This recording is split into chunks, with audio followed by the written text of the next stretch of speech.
If you're not willing to go in there and face yourself, you're not gonna find anything. You're gonna live right here on surface, man, right here on surface.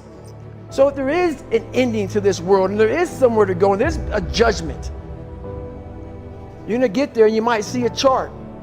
And that chart may tell you who the f you should have been. And now you get the rest of your life to think about that. Man, I could have lived a much better life if I just would have just suffered a little bit more. If I just would have went in that and realized I had so much more. But fear and the 40% and living here versus living here, being afraid, stop me. Your biggest enemy, the most important conversation you will ever have in your life is the one you have with yourself. You wake up with it, you walk around with it, you go to bed with it, eventually you're gonna act on it, whether it's good or bad. You have to, that's why the whole thing about this book I have is about you. It is about you. It's strictly about you finding who you are. So many people die, live 100 years, never fucking know who they are. Never know who they are. You have to look in that mirror and know there's so much more in here, man. Because I could literally right now be a 300-pound guy spraying for cockroaches still to this day if I did not look in that mirror and say, there has to be more to this. This can't be it. And then willing to go into it, dive deep into it, and give all I have to find it. So that's what all that's about. Let's say there's 10 people in this room, and we're all mediocre. But I'm the best of the mediocre people. I now think I'm great. I'm great. We surround ourselves around people that make us feel great. They tell us what we want to hear. The second we put ourselves amongst the uncommon people, we don't like that feeling, that challenging feeling of that person who's waking up at 3:30 in the morning and say, hey, push, we're going for a run. We don't like that challenge. We like that person who says, hey, you know, man, I don't feel good today, man. And they say, oh, it's okay, brother. Take a day off, maybe we'll get a pizza and watch the game. We like that. We love that feeling. Why? Because you understand, man, we're good, bro. We don't want that motherfuckers like this. Hey, man, no, bro. Get your shit on, man. Stop being a punk. We don't want that in our lives. We don't want that person who's constantly challenging our weaknesses. We want that person who's constantly, making us feel nice and good and secure in ours. That's the mediocrity of life. We want to be the best amongst the average people. People wonder, how do you stay hungry all the time? Because after I accomplish something, I don't sit back like a lot of guys who graduate buzz, graduate this, graduate that, and get comfortable. They wonder why I'm getting weak, man. I don't know, I lost my edge. What's going on? Because once you hit the top of the fucking mountain, guess what happened? I'm good. I'm good, so you wonder why you're falling down now. Because once you reach the top of the mountain, you gotta build another one. That's mediocrity. There's a lot of people in mediocrity who have a nice resume, but they're one-timers, man.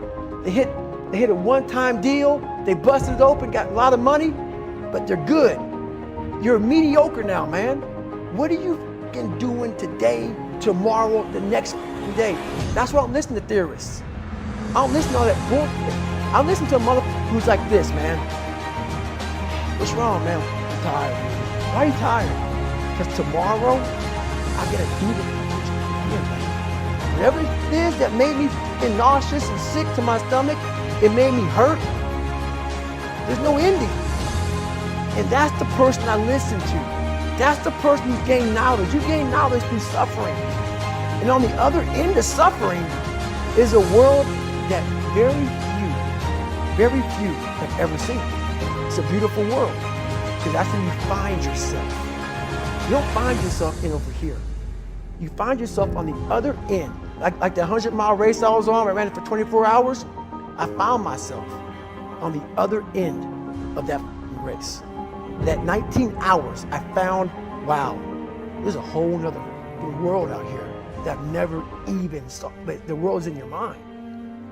And that's what all that mediocrity is about. The mind has the tactical advantage over you at all times. At all times of your life, the mind has a tactical advantage over you. Why is that? It knows what you're afraid of. It knows your insecurities. It knows your deep, dark lies. And it starts to push you away from that. It pushes you in a direction that is comfortable. The mind controls everything. So what I realized was that when I was growing up and I was 300 pounds and I got all fat and I got all insecure, I realized that my mind kept taking me in this direction. When things got uncomfortable for me, when I was facing my insecurities, I was facing my fears, my mind said, oh no, we got a tactical advantage. We need to get you, separate you from this feeling of your life. It's all about feelings. We want the happy feeling. We don't want that feeling of this sucks. If in that moment, you can answer those questions and you are now in charge of your brain versus your brain ruling you, that's where all that stuff comes from. So the 40% rule is all of that. You get to 40%, your brain says, we're done. Let's roll, man. This is going to be painful. It's comfortable. So you sit down. You have to figure out ways, and everybody's different. That's how the book kind of talks about, like we all have these things about, 5 steps to this and 4 steps to this. It's a lot more than that. That's all bullshit. It's a practice that you have to, it's a habit. So if you know that at 40%, I'm feeling pain. At 40%, I'm feeling pain. That's where the 40% rule kicks in. Now it starts. Okay, I'm feeling pain. My mind's saying all this shit to me. It's saying, get out of here, run, flee. The fight or flight kicks in. Okay, we're done. We're not good enough. It starts telling you all these things. You start to believe it because the mind controls all. This is the time when you have to gain control back in your mind. It's okay. Let me see if I can go 45%. And once you start giving yourself more and more hope and start realizing, okay, the mind starts to be, okay, what are you doing? We're supposed to be going right and you're going left. You start then controlling your mind. Start finding more in yourself. And then it goes from 40% to a lot further than that. But that's the start of it though. Get to the spot where your mind is saying stop. Wherever that is, you gotta get there first. And then that's when that starts to work for you. You gotta control yourself in that moment.